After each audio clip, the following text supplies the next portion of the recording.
Nobody cares how much you know until they know how much you care. Teddy Roosevelt, remember? Yeah, that's actually really applicable here in the coaching leadership. If you're going to be a coaching leader, that is a big deal. Today we're talking about care, specifically the opening words of care.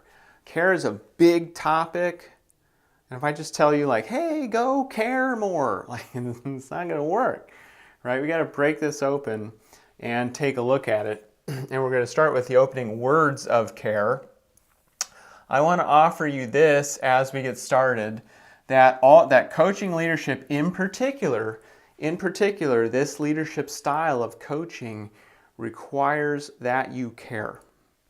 That's the table stakes. And what are we talking about when we're talking about caring? Like, well, it's what we do, right? Who we do it for, who we do it with, and about how we do it. We have to care about these different facets of our work. The what, the who we do it with, right? And about how we do it for our coaching to work, right? If we're going to choose this leadership style of coaching, if you want it to work, we have to at least be perceived as somebody who cares. Now, ideally, with all leadership, the most effective leaders throughout history, the ones that you've heard about, likely cared a little bit more, right? Weren't just trying to give the perception of caring, but actually cared. And that was expressed. All leadership starts inside, works its way outside. And this aspect of leadership, especially of coaching leadership, is really important. So caring can be simple. This is the whole thing. Like this is not about like mailing gift cards and having parties and stuff like that. We make things way too complicated. All those things are great, so there's nothing wrong with it. But we can make this very simple. Now, here's what I will say about caring, okay? That it is a behavior. Remember in our last session we were talking about the different differences between management and leadership, right? One compels action, one inspires action. Well, both of them are behaviors. This is also a behavior. Lots of behaviors when it comes to leadership, meaning these are things that people see, right? People experience from you. They experience the behavior. We cannot have simply the intention and expect to get the results. All right, we have to express it in a way that they get. So how does that come about? Like, how does somebody know that we care about them? Well, it comes through at the base level in the words that we use, okay, the tone of those words. And tone is really important and something that is a blind spot for many of us when we're using the words of care, any words, but especially the words of care. Physical expression, this is like, I think about like, what am I doing with my face when somebody is talking to me, right? What sort of affect am I going to have? And then, of course, action, the actions that we take. So a combination of these people read as a message of caring or not caring. So here's your quiz to get started. Okay, here you go, simple yes or no answer, which is, do you care? Do you care? Because you don't have to. All right? I'm here to tell you that you do not have to care. If you truly like, hey, work is like paycheck sort of thing, I just go, I trade my time for money, that's totally fine, right? That's fantastic. Go and do that. Work in sort of a technical sort of contributor role where you're working on things. That's great. Do not accept a leadership role. Do not accept a management role if you truly don't care about this stuff, which is okay. It's just that it's a requirement for doing leadership at any level, and it is a table stakes requirement for doing any sort of coaching leadership. So just be honest, right? Do you care, right? Or maybe not so much. All right, so let me give you some examples. I want to talk about Opening words of care. Care is, as I said earlier, is a big topic, and there's words, tone, physical expressions, and actions that let somebody know that we care. Okay, well, I just want to take one piece of that, because otherwise we could do a whole day right now on what that looks like. So just some opening sort of words of care, like how do we start this so somebody immediately when we're interacting with them gets the sense that we're caring. That's what we're looking for. So I put together a few scenarios here. Face-to-face, a meeting, conference, a drop by, you're going to do some, have a meeting in person perhaps, something like that. It is okay to ask, how was your weekend? Now, if every Monday you say, hey, how was your weekend? How was your weekend? How was your weekend? They're going to feel like, man, this doesn't feel like sincere. And our sincerity meter is really, for many of us, is really tuned. Like we can pick up when people are being insincere. How is somebody in their life? The spouse, the partner, the kids, but maybe it's someone we've talked about before, right? Something came up a couple of weeks ago with their mother-in-law. A good thing came up with their mother-in-law, right? And you said, hey, how is she doing, right? I remember you talked about that a couple weeks ago. How'd that go? Here's an easy one. Welcome.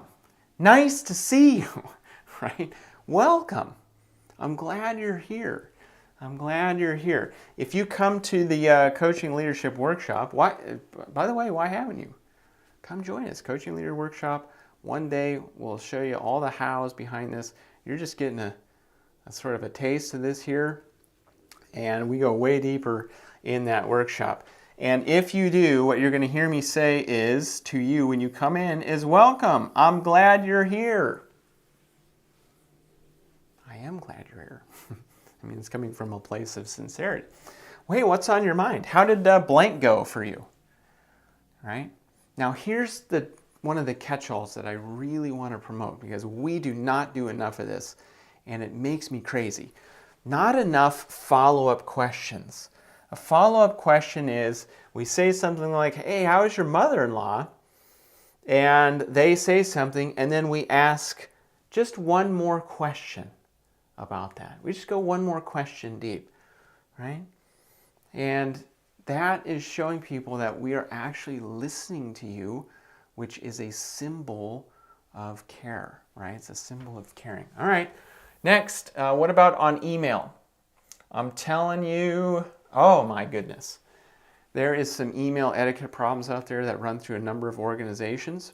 Yours might be one of them. In fact, I was talking to one organization in particular a while back. They said, we're considering putting together an etiquette class for email, right? And I'm like, well, a whole class? Like, what's the deal? And they say, what is happening that they noticed was that communications were going out to their clients from their team members, and the communications were so sterile and abrupt, right, that the clients were reading that in a way that wasn't intended.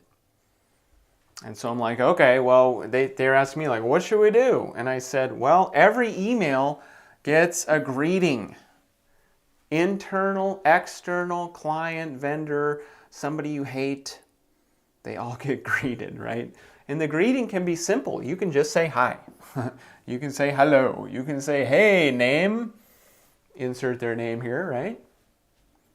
That's as simple as it can be to get the thing started, right? You don't have to say, greetings, esteemed friends, and name, right? You don't have to do any of that. It's just as simple. It could be good morning, right? Especially if you're sending it in the morning to somebody else who would also be opening it in the morning, right? If I met them in person or if we chatted recently, synchronously, like online, a meeting or on a phone or in person or something like that, I will often say in the next line, I'll say hi or hey, name, nice talking with you earlier. It was nice talking with you earlier. That's it. Not about what we're talking about. Just, it was nice to talk about you. Hey, it was good to see you at the conference. Good to see you at the conference. And email, all these are going to be the same thing, which is any early follow-up question that we can put in there, right? Maybe it's based on what they're doing. All that's fine. There is a caveat here. So maybe I put an asterisk here, okay, which is if you have a follow-up question that requires a considered response, right? Something where they're going to really have to type out the dictionary to get back to you, I want you to stop emailing, okay, and call. Just pick up the phone. You don't need an appointment. Just call them. If they can't talk, they won't. Okay, and you can leave a message, or you can just, a lot of people just hang up nowadays because you can see it on your caller ID, right? I usually leave a message, give them a call, and that will cut down your email traffic significantly. But there's still, we want to show that we care, and one of the ways we care is with follow-up questions. All right, last scenario. You're on the phone. We don't get on the phone enough, I think, right? This beautiful creation nobody uses, including me. I have a hard time getting on the phone sometimes. So if that's you, you're in good company. Hey, it's been a minute since we connected. It's been a minute since we connected. Literally a minute? No, right? We're just making it. Hey, it's been a little while since you and I chatted. All right. Hey, what's happening? Steve, what's going on? Right? I love it. You picked up. My luck is improving. Right? It's okay to be a little bit playful. We got to watch the circumstances, right? We got to make sure we understand who the client is and what their expectations are and who we're talking to.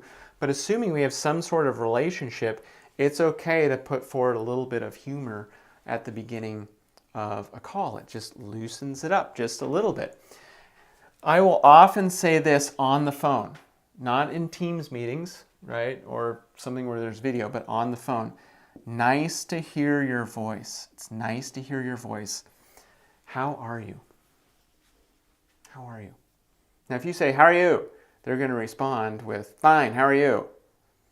Right? And that we'll kind of come back to this when we talk about tone later on.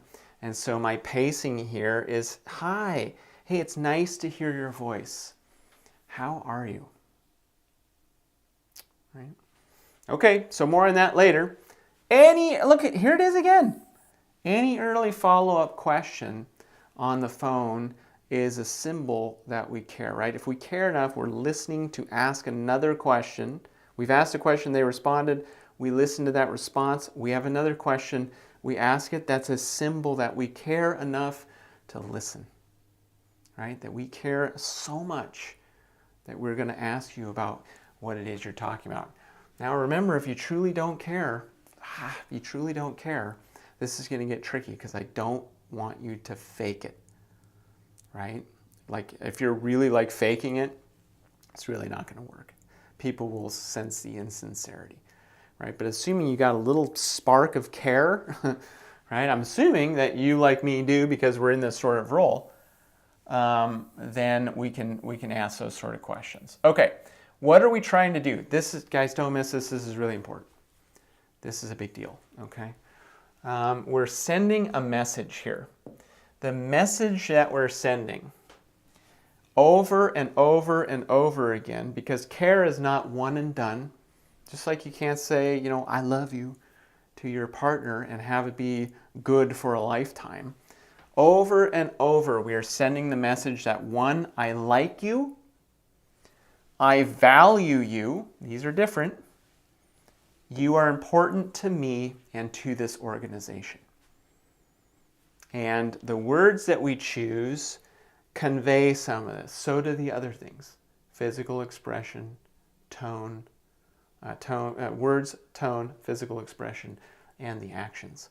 They convey this. And we're going to send the message over and over and over and over and over in different ways. And we talked about one way here today.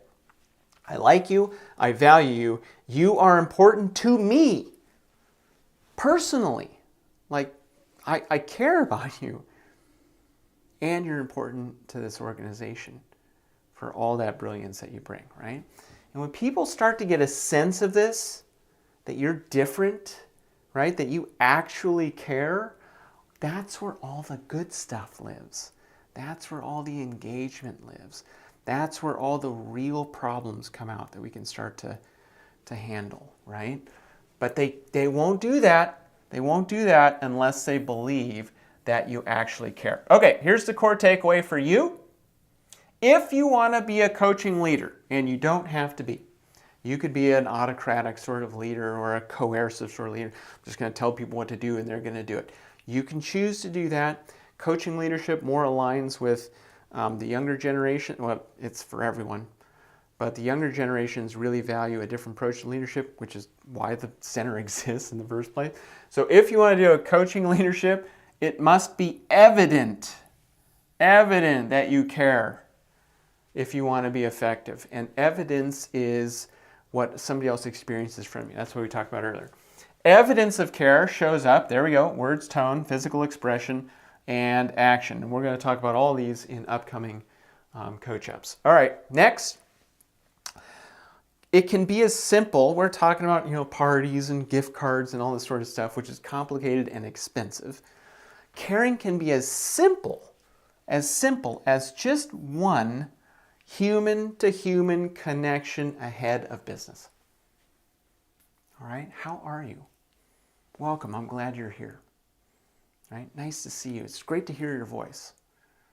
These are the human-to-human connections. You're a human, I'm a human, I'm connecting with you, right? Ahead of the bullet points of the business person. Okay, so what's the work for you? Here's my suggestion. It's very simple. Simple homework. Your next conversation, whether it's email, in person, on the phone, virtual, right? Whatever that is, start it with some words of care. And if you want to make it super easy, right, start with email. Get your email going in the right direction. I hope this coach-up has been helpful for you. I want to see you at that coaching leader workshop that we're putting on, and we'll see you next time.